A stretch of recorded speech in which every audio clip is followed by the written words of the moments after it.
This is New Rural Virginia, reclaiming rural leadership through conversation featuring real voices, real issues from the heart of the Commonwealth.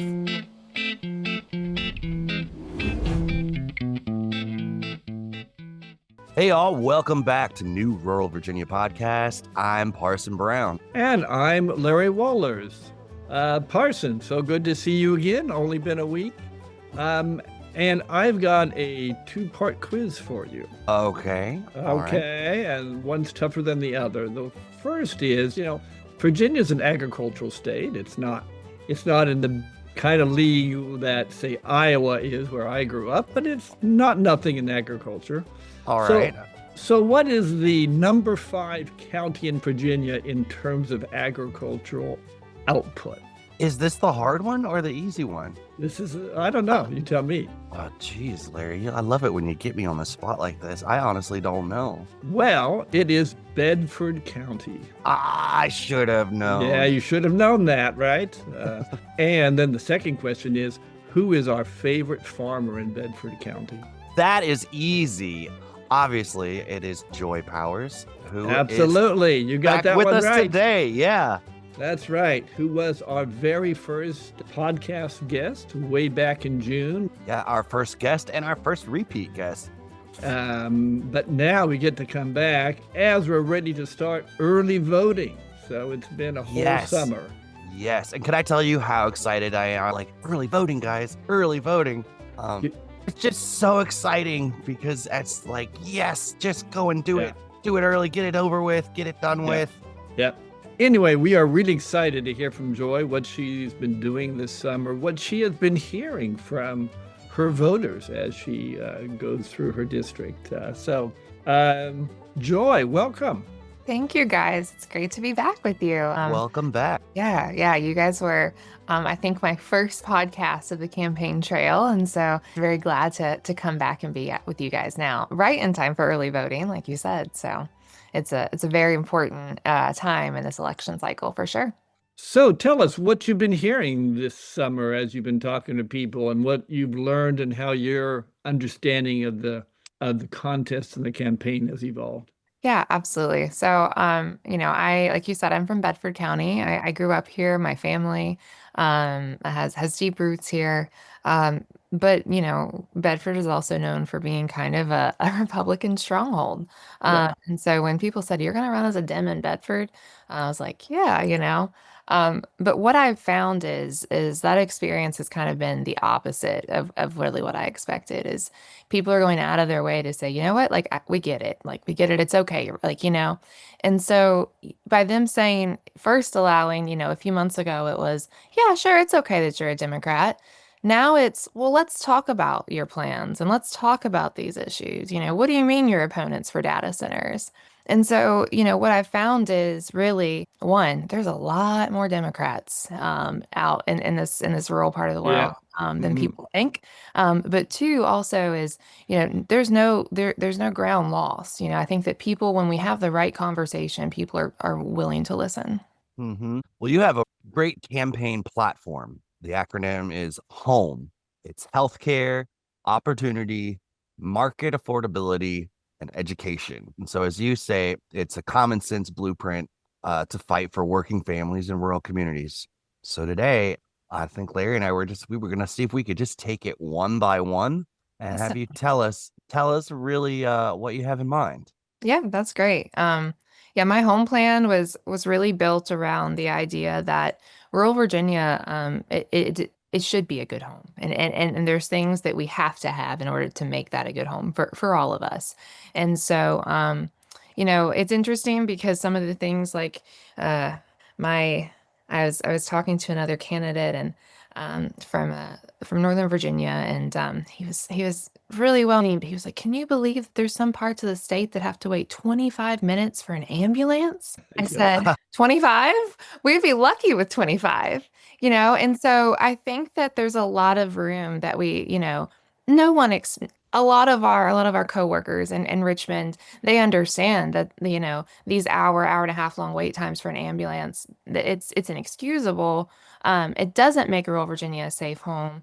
Are we providing them the information and the way to do that?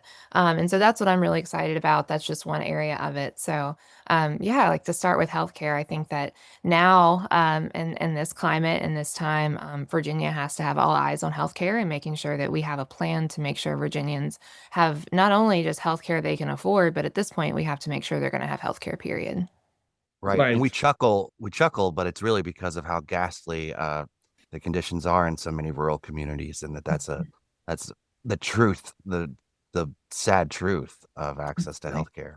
And and especially emergency services, we are overburdening volunteers. Mhm. That's the That's right. it's we can do better, we have to do better kind of thing. Right.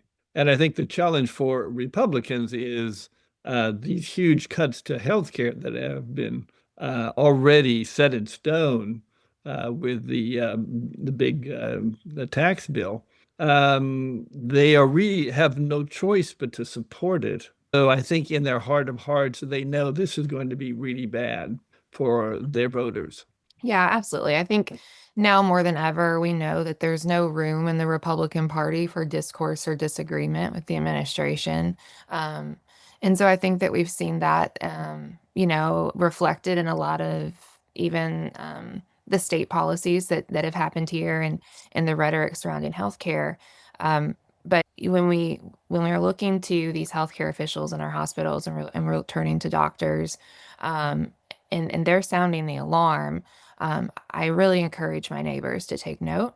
And then also, I feel like if anyone has been in and had to use the healthcare system recently, we are already overburdening our existing healthcare workers in our system as it is. So we have problems to fix today, and then we also still have all of these just huge issues coming down the line. Yeah. Exactly. And of course, some of those cuts, the Medicaid cuts are not going to happen for a year or so, but the cuts to the Affordable Care Act premium support, that could happen as early as 2 weeks from now. Right. And there are 300,000 Virginians who depend upon those, and their insurance rates might go up as much as $300 to $400 a month. Yeah. No one These, is right. prepared for that. And no one's, unfortunately, no one's, I think, being honest with a lot of ratepayers and consumers right now with what's going to happen to their bills. But yeah, I mean, it's black and white that this is going to cause an increase in every single one of our healthcare and insurance costs. And so none of us, even those us who are lucky enough to have health insurance, and even those of us who, might have the ability to go out and just buy private health care, all of those costs across the board are going to be raised. How do you find the conversations are going, as you've been on the campaign trail talking with your voters? Do your voters in your area realize, do they really understand what's at stake, do you think? No, no, they don't. And that's where I think that that's where I become really disappointed with some of our state officials, because I think that there's a lot of Virginia voters who maybe would question things that come from the federal government and would be willing to have more of a conversation. But when our state officials, for political reasons, are also continuing to push this narrative that Virginians are not going to be impacted, but that's really disappointing. And so and we see it from top to bottom. I was at the Buena Vista Labor Day festivities, and um, every GOP speaker denied that there was going to be cuts to healthcare. People were going to lose healthcare on stage to the crowd. Wow. Wow. Right. That was, I think, 3 days later that in Augusta County, again, almost right over the mountain within sight, Mhm. an Augusta County medical practice said they were closing 3 facilities. This is it's an egregious act to take healthcare away from Americans, but I think it's even more to just not even be honest about what you're doing. And I get frustrated because I hear from so many politicians on both sides of the aisle that a lot of Republicans who are voting for these cuts know exactly what's going to happen, and they're so concerned and they're losing sleep over it. But again, there is no room for political discourse or disagreement within the Republican Party. And we can look at, the targets that have been put on, just GOP leaders in Virginia who've stepped up against the status quo. Right. Yeah. Absolutely. Well, let's shift to more of a good news story. You talk about opportunity. Yes. That's so important, Yeah. and especially in terms of small business and family farms. Uh, Tell us what you're thinking about there. Yeah. So the O in my plan is for opportunity. And really, the idea is that regardless of what zip code you live in Virginia, you should have an opportunity to have a good life there. And that means to have a good job. And so I think that we've missed the mark on a lot of our job growth and industry growth in Virginia, especially in the data center age that we're in now. So what I would really propose is to take and really take and use things that like tax credits. So I would love to take and use tax credits to award things like entrepreneurship programs. South Carolina did a model of this because Hmm. what was there's a lot of companies who would be interested in doing an entrepreneurship program, but those programs are more expensive and costly than it is to just go out and hire the trained talent right then. So the state really kind of can be a better partner in facilitating this link between getting good graduates into good paying jobs and in industries that fit those communities. So we've seen some of this. There's been some indoor agricultural products who've gone in, in the Danville region and in Southwest. Um, so we've seen this opportunity work. But furthermore, I think that we really need to take a step back and realize that we have kind of created this stigma around career and technical education by Hmm. underinvesting in it. And so Hmm. what I would love to do would be to create some work pathway programs, but even to do something as simple as offer, if we're offering professional certification. So, I am wearing my FFA alumni t-shirt today. I don't know if you can see. Uh-huh. When I was in high school, I took ag classes and was an FFA member, but by a junior in high school, we had the opportunity to take state pesticide applicators license test in class.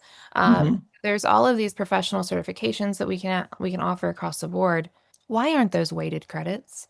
If we've only taken and added extra incentive Yeah, into career pathways that lead to college-bound education, we can't blame students for not taking, the ones that don't have those extra incentives. So I would really love to kind of rework that, reframe that. And I think that there's a lot of opportunity there because, as we've seen, I think Cardinal News reported that there's this mass exodus and we have this population decline in rural Virginia coming to my areas and Southwest Virginia. And, how do we fix that is we give people the opportunity to stay in their homes because that's what we absolutely. Hmm. people don't want to leave. They want opportunity, but they want it at home first. So.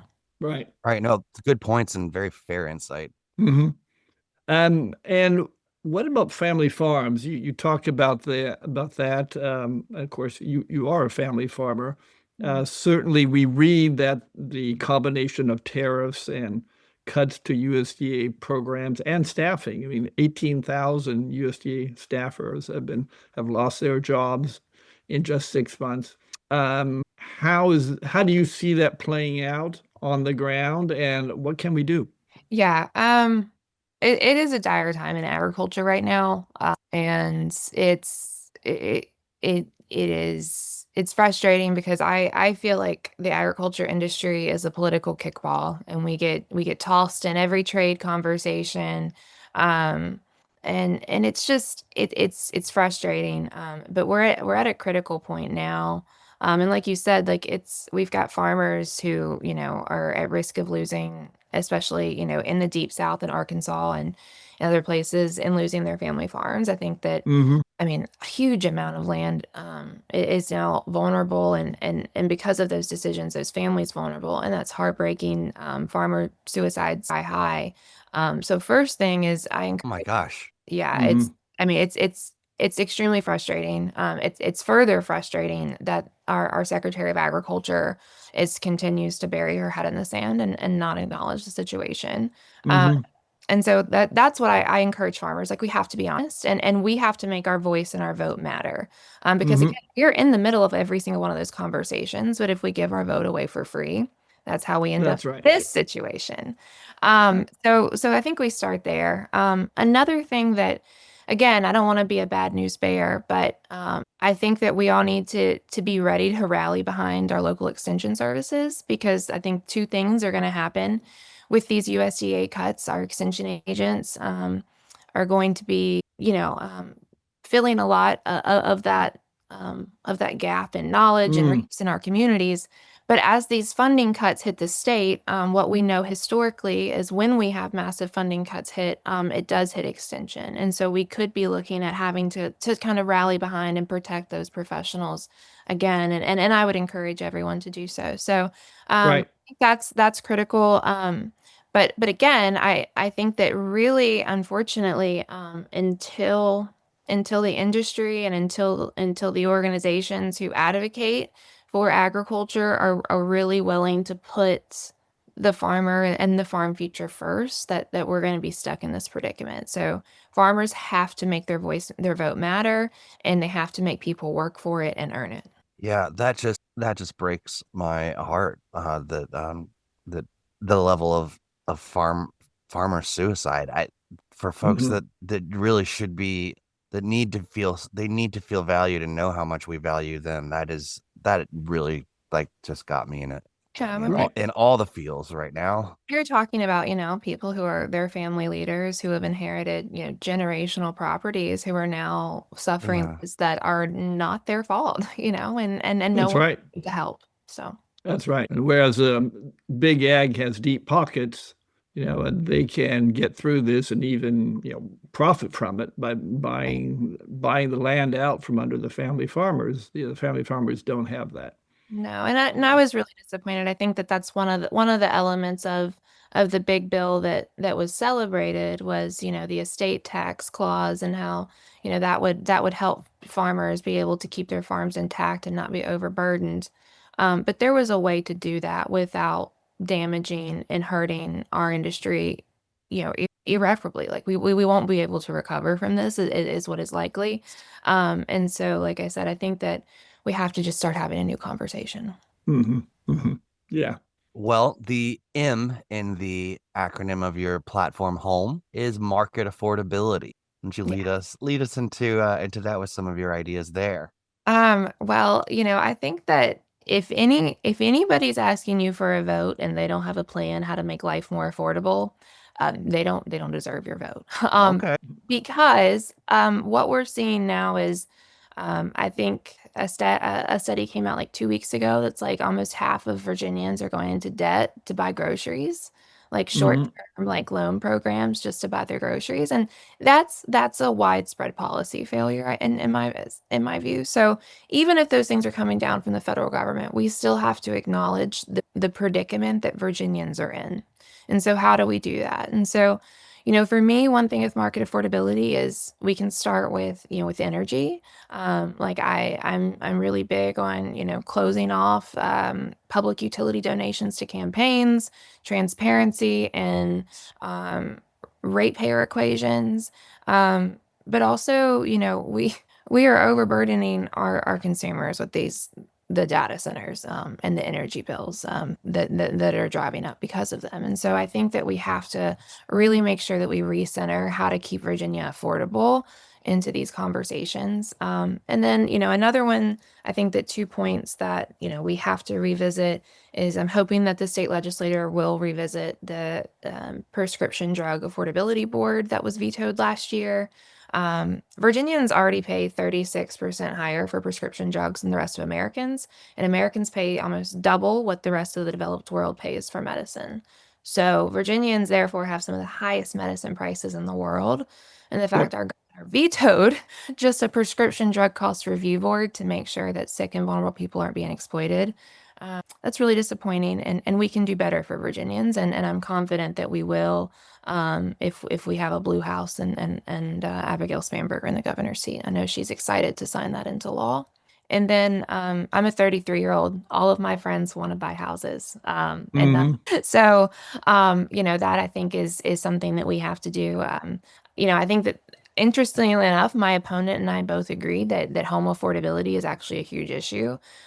We approach it a little differently. So he wants to completely deregulate home building, and not have any safety regulations in new construction.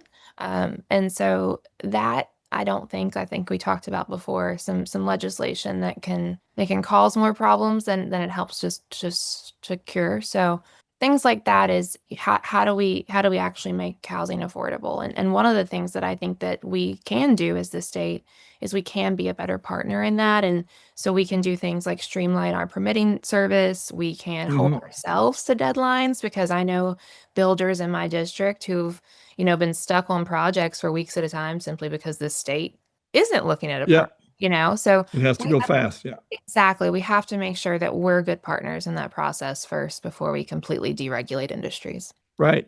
You mentioned their insurance rates. Yes. One of the things I've been hearing is that even though the Trump administration doesn't believe there's such a thing as climate change, insurance companies do. And as a result, because they are seeing these extreme weather events Mhm. hit their industry, they've been raising insurance rates very rapidly on homeowners. I suspect on family farmers as well. No, but tell me what you're thinking about insurance rates. Yeah, we've it is an interesting predicament. And we see it a lot, especially, not necessarily in my district, but throughout deep Southwest where, a lot of these homes that are hit by climates, they don't have insurance because insurance would never cover them to begin with because Right. this was inevitable. Right. And so, again, I think that people are being overburdened by insurance costs. I know that a lot of my friends who rent don't even have renter's insurance right now, because they can't afford it. And so Yeah. again, like Yeah. all of these policies have to be focused on the person and our citizens and our neighbors first, and how do we make this affordable? Um, and we're starting to see some other states with Democratic governors right now, who are putting some safety nets in place. And so that's what I find very encouraging is that, with Abigail Spanberger in the governor's seat, with Jay Jones as Attorney General, we might can put some protections in place for price gouging and things like that. But that really will be our only line of defense.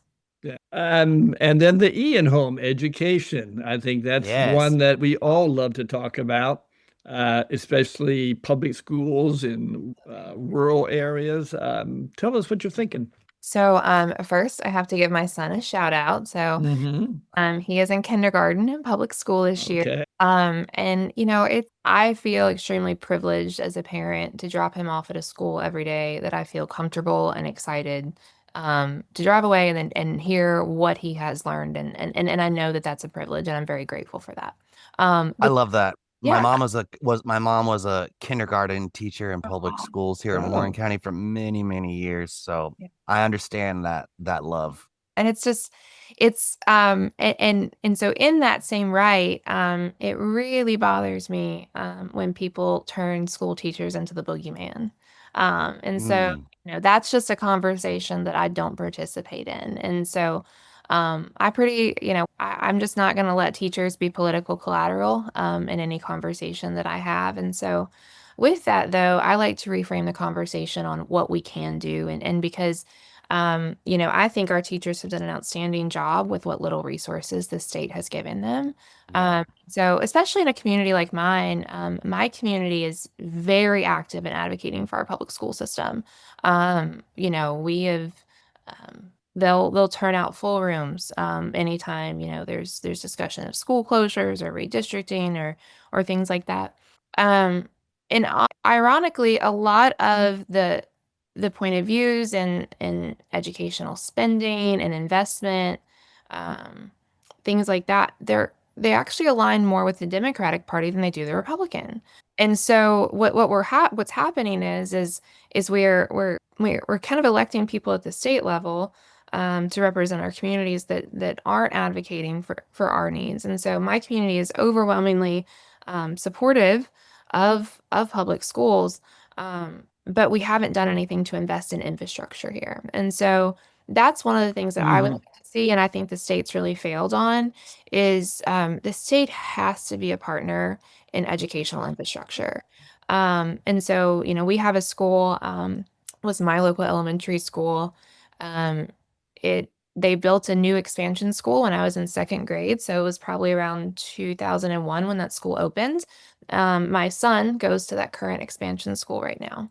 And the reason why I say that is because when Bedford County planned that school, my son is now in the class of one of 23 kindergartners.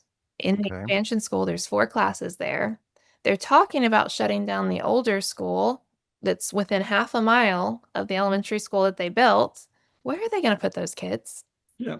And the reason why they're talking about shutting it down is because they've done a bad job maintaining HVAC, and so Mhm. and the roof and things like that. So, but has the state invested enough in our local in our local education? No. We know that Virginia, we invest $1,900 less on average per student than the rest of the country. So we know we're already putting our teachers and our students at a deficit. And then we're asking them to do them in subpar classrooms. And so, we have schools, elementary schools that in my district that have had rodent problems for years simply because they are Mm. aging buildings and they won't come in and fix them correctly. And so these are all things that we have to do, and we have to maintain, state standards. I think I would love to see state standards for education infrastructure. But with that is the state cannot continue to give guidelines and pass those down the line and also not Yeah. provide for them because for Unfunded rural, mandates. right. Because for for rural communities, it's extremely burdensome. Yes. We've seen that with the school resource officer legislation that was passed. And so that came with funding for a certain amount of time. Well, when that funding Right. ended, does that mean the schools lose their resource officers? Or does that mean that the localities have to find the funds to now staff all of those officers? And of course that's been turned into a political kickball back and forth since. So Right, and those aren't Yes. choices that we should be forced into making. no. Yeah. And so that's what I really want to make sure that, we're centering our students, but I would love for us to have just a basic standard, of educational care that we provide students across the state to make sure that, um, not to not to use the line that no one gets left behind because we know the damage Right. that's That's done. But unfortunately, the reality is that actually did leave a lot of folks behind. fine. And of course, we've got to rework our education funding formula from top to bottom. Well, we can't be investing in education based on property value and things like that. So No. Right. Now, the Republicans are arguing that we should be taking some state funding, not sure where it would come from, to support private schools, right? mhm. Are you hearing much about that Yeah. as you talk to people? Absolutely. So my opponent, him and I have completely opposite educational tracks for ourselves and our parents. So I am exclusively a public school product, and he is exclusively homeschool. So we both have very different um, outlooks. But I will say this is I think it is paramount that parents do have a choice in their children's education. Hmm. Um, I when I was deciding if my son was going to be in kindergarten, it wasn't, homeschool was an option that we weighed, and it wasn't the right option for us. In 3 or 4 years, if something changes in his life and that's the right option, then that's what we're going to do. And so I support that. Um, and so I want to make that really clear that I do support, and I think that there's opportunities that we should pursue to let homeschool children participate in things like career technical education and some specialty courses and things like that, especially as they advance on. I think that there is opportunity for that. But where I do get concerned is when we start talking about funding. Like I said, our state already underfunds students, $1,900 per student. They're already underfunding. If we take and we go down the school choice route, which I always have to be really clear with parents, it does not mean that you get to choose whichever private school you want your child to go to, despite your income level. It means that schools are now deciding whether your child is worthy of an education with them or not. And so what that means is, things like special education, um, any kind of accommodations for IEPs, 504s, all of those, they get to be weighed in the conversation of if your child deserves, if your child is disabled, if someone finds a vague Facebook post they don't like, they would still be Right. able to say, Mm. no, you won't be able to do that. And they can do that with state funding. Mm. That is un-American. And a lot of people use the religion argument to try to justify that.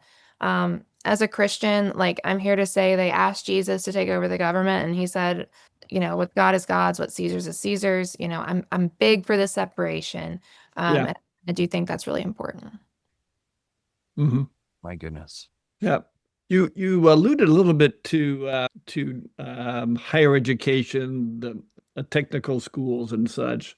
And in fact, we at New Rural Virginia have written about this in the past that Virginia really underfunds its 2-year schools as compared to its 4-year schools. I think it's about half the amount of state funding per student. Is that something people talk about? Is something we should focus on more? Uh, I do think that people see the lack of investment. I don't think they understand the comparative, and so they don't understand really the larger picture and what we could do. So yeah, I think that's definitely something that we weigh. I will say that I think probably over the last um, 10 years that there's been maybe less stigma, at least in my community, around especially getting your associates and then going Right. to a four university. And so I think that we have done a good job in that. But what that models to me is that, there was intentional effort designed around pushing that narrative, around promoting Right. that. So we can do it successfully. And so what I would like to see is really some public-private partnership into some of these regional community colleges. And so, for example, in my district, we have CVCC. We also have BWX, who's one of our largest industries. They work in the nuclear industry. We should be encouraging and helping facilitate public-private partnerships because they are one of our largest employers. And so instead of going out and them hiring outside talent, even from a bachelor's level, if we can offer specialized associate that they're involved in the training and from the ground there locally, that's going to give them a huge advantage because they're hiring people with deep roots in the community who they've been involved in the training process from day one. Mhm. I think that's the way forward is some public-private partnership in this. And so I'm excited about that. I'm going to continue to work on that, no matter what happens come November. But I'm a big fan of CTE education. I think that career and technical education in our high schools and middle schools do a great job. I think we need to look and see what works, invest in more of that. Yeah. Oh, Joy, it's been so much fun to catch up with you again. Yeah. Yes. Thank you so much for coming back to us and for being such a pleasure and such a well-read and very articulate candidate. We're so excited for the things that you're doing. And thank you very much. Appreciate that. Yeah. You guys are some of my favorites. So Yes. congratulations on your show. You guys have been killing it. So it's been really excited to cheer you on. We just Well, keep showing up. we show up, and we've had so many great candidates that we've Yeah. talked with. Each one a little different, but you can see a real common thread that we're talking about rural constituents and rural issues, and there is something that ties it all together. Absolutely. Absolutely. Yeah. Well, it's a conversation that's been needed to have for very long. So we thank you for having it. So So, and let's not So again- stop. yeah. No, again, before we close out, y'all know how excited I am. It's early voting has begun. It actually technically started on Friday, which is an interesting day to start early voting. It started on Friday the 19th, but early voting, everybody Right. get Mhm. Yes. out there. Yeah, early voting. I always tell people if you are so sick of politicians calling you and texting you and reminding you to go vote, go early vote, and then we take you off the list. So go do That's that. Yeah, good point. So there's some incentive there. Yeah. And remember, you can follow up and learn more about Joy's been working on at joyforva.com. Thank you, guys. Okay. Thanks so you. much. Bye. New Rural Virginia Candidate Spotlight is a production of New Rural Virginia. Visit newruralva.org for more. Produced and co-hosted by Larry Wohlers and yours truly, Parson Brown. Thanks for listening. Stay tuned for the next episode.